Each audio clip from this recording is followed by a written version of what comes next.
Պետրոս Առաքյալի ընդհանրական առաջին թուղթը։ Ուրեմն աղաչում եմ երեցներին, ես էլ նույնպես լինելով երեց ու վկա Քրիստոսի չարչարանքների և մասնակից գալիք փառքի այդնության, արածեցրեք Աստծու այդ հոտը, որ ձեզ է հանձնված, վերակացու լինելով ոչ թե հակառակ ձեր կամքին, այլ հոժարակամ ըստ Աստծու,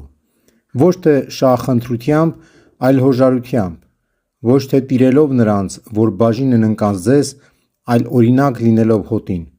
որպեսզի երբ Հովվապետը երևա, փառքի անդառան պսակն ընդունեք։ Նույնպես և դուք երիտասարդներ, հնազանդ եղեք ծերերին, բոլորդ միմյանց հանդեպ խոնարհություն ունեցեք, քանի որ Աստված հակառակ է ամբարտավաններին, իսկ խոնարհներին տալիս է շնորհ։ Խոնարհվեցեք Աստծու հզոր ձեռքի տակ, որպեսզի ժամանակին նա ձեզ բարձրացնի։ Ձեր բոլոր հոգսերը նրա վրա գցեցեք, որովհետև նա է, որ հոգում է ձեր մասին։